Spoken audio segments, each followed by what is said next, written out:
વિદ્યાર્થી મિત્રો, આપણે પ્રેક્ટિકલ જોઈએ ગેલોનોમીટરનું વોલ્ટમીટરમાં રૂપાંતર. એની પહેલાં થોડીક નાની એવી થિયરી જોઈ લઈએ બેઝિક. જો આપણે સર્કિટ એ અને સર્કિટ બી તમે જોઈ શકો છો, તો સર્કિટ એમાં પાવર સપ્લાય 10 વોલ્ટ છે, એને સમાંતર અવરોધ જે છે એ 10 ઓહ્મ જોડેલો છે, બરાબર. તો આમાંથી પસાર થતો પ્રવાહ જે છે એ 1 એમ્પિયરનો છે. તો ઓહ્મના નિયમ પ્રમાણે આરના બે છેડે જો તમારે વોલ્ટેજ શોધવા હોય તો V is equal two IR પરથી વોલ્ટેજ જે છે એ આપણને મળશે 10 વોલ્ટ. કરંટ છે 1 એમ્પિયર, અવરોધ છે 10 ઓહ્મ. આ ઉદાહરણ માત્ર જાણકારી માટે છે. ઓહ્મના નિયમ પરથી V is equal two IR પરથી તમે 10 વોલ્ટ શોધી શકો છો. જો તમે આની સમાંતર તમે જો વોલ્ટમીટર મૂકી દેશો તો વોલ્ટમીટરની અંદર આપણને 10 વોલ્ટ રીડિંગ બતાવશે. પણ જો આપણે આકૃતિ બીની અંદર આ જ સર્કિટ લઈ લઈએ, બરાબર, અને આરના બે છેડા વચ્ચે આપણે વોલ્ટેજ શોધવા હોય અને જો આપણે ગેલ્વેનોમીટરને મૂકીશું તો શું પ્રોબ્લેમ થશે એ આપણે જોઈએ. આ ગેલ્વેનોમીટર છે. તો ગેલ્વેનોમીટરને જ્યારે આપણે સમાંતર જોડીશું તો શું થાય? તો ગેલ્વેનોમીટર એ પોતે સંવેદનશીલ કહેવાય, એટલે કે સેન્સિટિવ કહેવાય, બરાબર. કે કરંટ જે છે એ માઇક્રો એમ્પિયરનો કરંટ જે છે એ ફ્લો થશે અને એ ફ્લક્ચ્યુએશન બતાવશે. પણ જો આની અંદર વધારે પડતો કરંટ ફ્લો થઈ ગયો તો શું થશે? અને નુકસાન પહોંચશે, બરાબર. તો શું કરી શકાય આને બચાવવા માટે? તો ગેલ્વેનોમીટરની જોડે આપણે સૌથી મોટો અવરોધ મૂકવો પડે, જેથી આની અંદરથી માઇક્રો એમ્પિયરનો કરંટ પસાર થાય. તો સૌથી મોટો અવરોધ મૂકીશું આપણે તો આપણે શ્રેણીમાં મૂકવો પડશે, કારણ કે સૌથી વધારે અવરોધ મૂકવાથી કરંટ બિલકુલ ઓછો પસાર થશે અને આરની અંદરથી મોટા ભાગનો કરંટ પસાર થઈ જશે. એટલે કરંટ જે છે, બરાબર, મોટા ભાગનો કરંટ જે છે એ આરમાંથી પસાર થઈ જશે. અને જો સિરીઝમાં આપણે ગેલ્વેનોમીટરની જોડે આપણે કોઈ એક અવરોધ મૂકી દઈએ, જેને આપણે નામ આપી દઈએ સિરીઝનું, બરાબર, સિરીઝ અવરોધ, તો મોટો અવરોધ હોવાથી માઇક્રો એમ્પિયરનો કરંટ આની અંદરથી પસાર થશે, જેથી ગેલ્વેનોમીટર બચી જાય, બરાબર, નુકસાન થતું, અને આપણને વોલ્ટમીટરની અંદર કન્વર્ઝન આપણને જોવા મળશે. તો વોલ્ટમીટર આપણે જ્યારે આગળ આકૃતિ એની અંદર જે મૂકેલું છે તો એની અંદર આપણને પરફેક્ટ રીડિંગ 10 વોલ્ટ બતાવે છે. તો એની અંદર કારણ શું? તો વોલ્ટમીટરનો અવરોધ જે છે તમને કહી દઉં તો 1 મેગા ઓહ્મ સુધીનો આપણને જોવા મળે છે. 1 મેગા ઓહ્મ સુધીનો અવરોધ જોવા મળે છે. આગળના પ્રેક્ટિકલમાં આપણે શીખી ગયા કે એ મીટરની અંદરનો અવરોધ કેટલો જોવા મળે છે? માત્ર 0.1 સમથિંગ, બરાબર. તો વોલ્ટમીટરનો અવરોધ કેટલો છે? તો 1 મેગા ઓહ્મ. હવે જો ગેલ્વેનોમીટરને આપણે વોલ્ટમીટરમાં રૂપાંતર કરવું હોય તો એની શ્રેણીમાં સૌથી મોટો અવરોધ જે છે એ તમારે મૂકવો પડે, બરાબર. તો આપણે નાની એવી સર્કિટ આપણે જોઈ લઈએ. આ ગેલ્વેનોમીટર છે. આ સૌથી મોટો અવરોધ જે છે એ RS છે, જે આપણે શ્રેણીમાં મૂકેલો છે. હવે ગેલ્વેનોમીટરની અંદરથી પસાર થતો પ્રવાહ જે છે નામ આપી દે આપણે IG. આપણે A અને B છેડા વચ્ચે વોલ્ટેજ શોધવાનું છે. તો IG જ્યારે કેપિટલ G ની અંદરથી પસાર થશે તો વોલ્ટેજ મળશે આપણને IG into capital G. RS માંથી પસાર થશે તો IG ઇન્ટુ RS. હવે નામ આપી દઈએ ટર્મિનલ A જે છે એના પર વોલ્ટેજ આપણે લઈ લઈએ VA અને ટર્મિનલ B જે છે એના વોલ્ટેજ લઈએ B. તો કરંટ પસાર થતો હોવાથી, બહાર નીકળતો હોવાથી ટર્મિનલ A જે છે એને નામ આપી દઈએ VA. એક જ દિશામાં પસાર થતો હોય પ્રવાહ તો આપણે માઇનસ લઈએ છીએ કિર્ચોફના નિયમ પ્રમાણે. તો IG ઇન્ટુ કેપિટલ G. એક જ દિશામાં હોવાથી માઇનસ લઈ લઈશું આપણે IG ઇન્ટુ RS, બરાબર, સિરીઝ અવરોધ છે એટલા માટે. અને કરંટ જે છે એ B પોઈન્ટની અંદર દાખલ થતો હોવાથી આપણે મૂકી દઈશું એને -VB. તો એ અને બી છેડા વચ્ચેનો વોલ્ટેજ જે છે એ VA અને VB નો શું છે? તફાવત છે, જે આપણે V ઇઝ ઇક્વલ ટુ લઈ શકીએ. તો V ઇઝ ઇક્વલ ટુ, હવે આ માઇનસ જે છે એને પેલી બાજુ સાઈડ લઈ જઈએ, બરાબર, બરાબર 0. આ બરાબરની આ બાજુ સાઈડ લઈ જઈએ તો સૂત્ર શું થઈ જશે?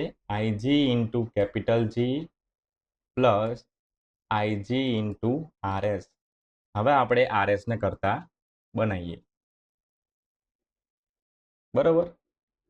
તો V minus IG into capital G is equal to IG into RS. તો RS is equal to V by IG. IG ને આપણે છેદમાં લઈ જઈશું આપણે, તો IG કેન્સલ થઈને માત્ર G મળશે આપણને. અને આપણું સિરીઝ રેઝિસ્ટન્સ જે છે એનું સૂત્ર આપણને V divide by IG minus capital G જેટલું મળે.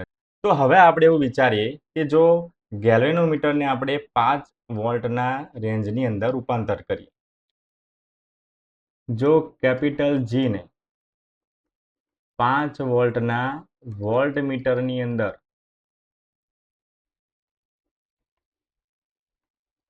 રૂપાંતર કરવા માટે RS ની વેલ્યુ કેટલી છે તો એ આપણે શોધીએ. તો V જે છે એ કેટલા વોલ્ટમાં રૂપાંતર કરવું છે? તો 5 વોલ્ટ. કેપિટલ G એ શું છે? તો અવરોધ. ગેલ્વેનોમીટરનો અવરોધ કેટલો હતો? તો લગભગ આગળના પ્રેક્ટિકલમાં આપણે જોઈ ગયા એ મીટરમાં રૂપાંતર, ત્યાં અવરોધ હતો 107 ઓહ્મ. તમે અર્ધ આવર્તનની રીતની અંદર તમારે પ્રેક્ટિકલ કરવો પડશે પહેલાં પહેલું, પછી તમારે આ પ્રેક્ટિકલ તમારે પરફોર્મ કરવું પડશે. તો અર્ધ આવર્તનની રીતની મદદથી તમે 107 ઓહ્મ અથવા તમારે જે પ્રેક્ટિકલની અંદર રીડિંગ આવે એ તમે લખી શકો. તો કેપિટલ G હાલ 107 ઓહ્મ છે. IG પ્રવાહ ક્ષમતા એ કેટલી? 600 માઇક્રો એમ્પિયર. તો મિલી એમ્પિયરની અંદર આપણે કન્વર્ટ કરી દઈએ તો 0.6 10⁻³ એમ્પિયર. બરાબર, બધી કિંમતો મૂકીએ આપણે તો વોલ્ટેજ 5 લઈ લઈએ, IG ની value 0.6 10⁻³ minus 107 is equal to RS. આનું આપણે સોલ્યુશન કરીએ તો આપણો આન્સર આવશે 8226.33 ઇઝ ઇક્વલ ટુ RS. એટલે RS ની વેલ્યુ આપણને મળે છે 8226.33 ઓહ્મ, બરોબર, ઓહ્મ. તો RS ની વેલ્યુ જે છે તમારે મૂકવી પડે. RS ની વેલ્યુ જ્યારે મૂકી દઈશું ગેલ્વેનોમીટરને શ્રેણીમાં, તો ગેલ્વેનોમીટર જે છે એ થઈ જશે 5 વોલ્ટ રેન્જની અંદર રૂપાંતર, બરાબર. અહીં વિદ્યુત પરિપથ આપેલો છે અને આપણે જે સૂત્ર તારવ્યું હતું V divide by IG minus capital G is equal to RS. જો વોલ્ટ જે છે એટલે 5 વોલ્ટના રેન્જમાં રૂપાંતર કરવું હોય તો RS ની વેલ્યુ કેટલી આવી હતી? 8226 ઓહ્મ, બરાબર. તો શું કરીશું આપણે આ પ્રેક્ટિકલની અંદર કે RB બોક્સમાંથી 8226 ઓહ્મ અવરોધ તમારે અહીંથી કાઢવો પડશે, બરાબર. 8226 ઓહ્મ અવરોધ જે છે એ તમારે કાઢવાનો. કાઢ્યા બાદ સ્વિચ ઓન કરીશું, રિયોસ્ટેટની મદદથી વોલ્ટેજ જે છે એની રેન્જ 5 વોલ્ટ લાવીશું. એ દરમિયાન તમારે જોવાનું છે કે આવર્તન જે છે એ 30 કાપા આવે છે કે નહીં. જો 30 કાપા આવી જશે તો આ પ્રેક્ટિકલ જે છે આપણું કમ્પ્લીટ, બરાબર. જો ના આવે તો RB બોક્સમાંથી થોડો ઘણો અવરોધ જે છે વત્તા ઓછા પ્રમાણની અંદર કાઢી તમે આવર્તન 30 કાપા લાવવાનું. પ્રેક્ટિકલમાં તમારે એટલું ધ્યાન રાખવાનું છે કે વોલ્ટમીટરની અંદર રેન્જ 5 વોલ્ટ આવી જોઈએ અને ગેલ્વેનોમીટરની અંદર આવર્તન જે છે એ 30 કાપા આવવા જોઈએ. હવે આપણે પ્રેક્ટિકલ થ્રુ ગેલ્વેનોમીટરનું વોલ્ટમીટરમાં રૂપાંતર કરીએ. વિદ્યાર્થી મિત્રો, આપણે પ્રેક્ટિકલ જોઈશું જેનું નામ છે ગેલ્વેનોમીટરનું વોલ્ટમીટરમાં રૂપાંતર. સૌપ્રથમ સર્કિટ કનેક્શન જોઈ લઈએ. રિયોસ્ટેટના 3 નોબ આવેલા છે, 2 નીચે છે, 1 ઉપર છે, બરાબર. અત્યારે આ પ્રેક્ટિકલમાં આપણે ત્રણે ત્રણ નોબનો આપણે યુઝ કરીશું. તો સૌપ્રથમ રિયોસ્ટેટ જે છે એના બંને નોબને બેટરી સાથે કનેક્શનમાં આપણે મૂકી દઈશું. તો નીચેનો એક નોબ જે છે રિયોસ્ટેટનો એને આપણે બેટરીના પોઝિટિવ છેડા સાથે જોડીશું અને રિયોસ્ટેટનો બીજો જે નોબ જે છે નીચેની સાઈડ એને આપણે બેટરીના નેગેટિવ સાથે જોડીશું. આપણે રિયોસ્ટેટનો ઉપયોગ આપણે માત્ર બે નોબનો યુઝ કર્યો છે. ઓહમના નિયમની અંદર આપણે એક છેડો અહીં જોઈન્ટ કર્યો હતો અને બીજો છેડો આપણે અહીં આગળ જોઈન્ટ કર્યો હતો. આ પ્રેક્ટિકલની અંદર આપણે ત્રણે ત્રણ નોબનો યુઝ કરવાનો છે. આ નીચેના બે નોબ તમને દેખાય છે એને બેટરીની અંદર પ્લસ અને માઇનસની અંદર આપણે આપી દઈશું. રિયોસ્ટેટનો ઉપરનો જે નોબ જે છે એને આપણે વોલ્ટ મીટરના પોઝિટિવ નોબ સાથે જોઈન્ટ કરીશું આપણે, અને વોલ્ટ મીટરનો જે નેગેટિવ છેડો જે છે એને આપણે રિયોસ્ટેટના નેગેટિવ છેડા સાથે આપણે જોઈન્ટ કરીશું, જે સીધે સીધો આપણને બેટરીના નેગેટિવ સાથે જોવા મળશે. બરાબર. હવે વોલ્ટ મીટરને સમાંતર આપણે ગેલોનોમીટર મૂકીશું.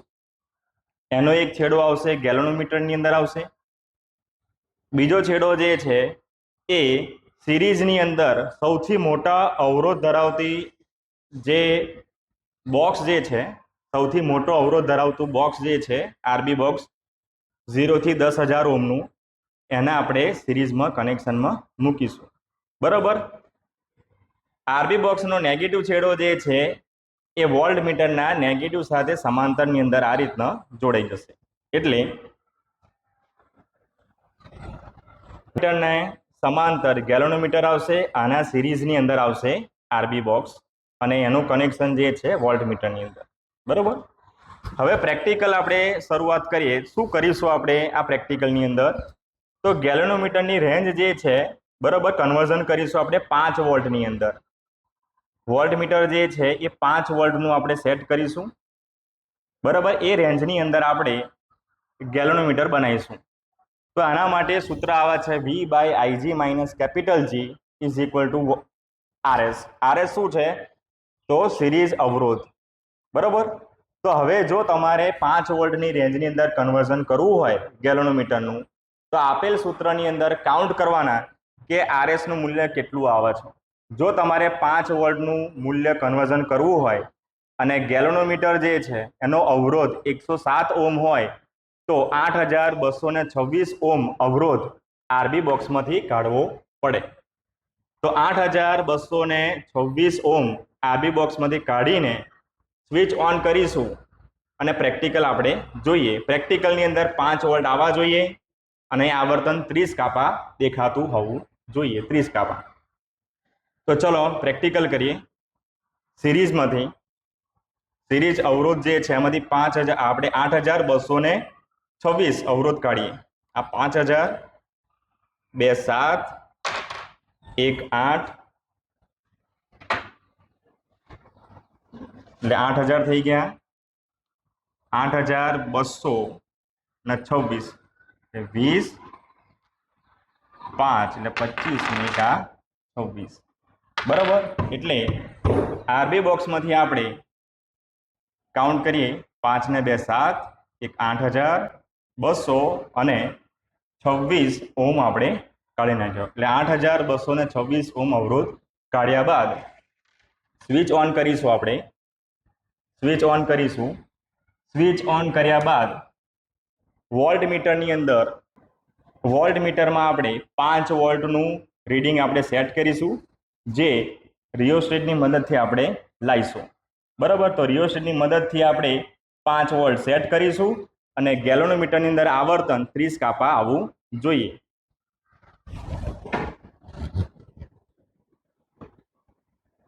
વોલ્ટ મીટરમાં આપણે જોઈશું 5 વોલ્ટ આવી જાય એ પ્રમાણે આપણે સેટ કરીએ. તો લગભગ 5 વોલ્ટનું રીડિંગ જે છે એ સેટ થઈ ગયું છે. બરાબર. વોલ્ટ મીટરની અંદર આપણે રિયોસ્ટેટની મદદથી 5 વોલ્ટ સેટ કર્યા બાદ ગેલોનોમીટરની અંદર આપણે ચેક કરીએ તો આવર્તન જે છે એ લગભગ આપણને 30ની નજીક આવે છે. જો ના આવે તો પ્રેક્ટિકલ હોવાથી આપણે આની અંદરથી અવરોધની વેલ્યુ જે છે એ ઘટાડીશું થોડી ઘણી અને 30 કાપા આપણે લાવીશું, બરાબર. એટલે રિયોસ્ટેટની મદદથી આપણે 5 વોલ્ટ સેટ કરવાના છે અને આમાંથી આરએસની વેલ્યુ 8226 ઓમ અવરોધ કાઢ્યા બાદ આવર્તન 30 કાપાની નજીક આવવું જોઈએ. 30 કાપા હોય તો સૌથી સારું.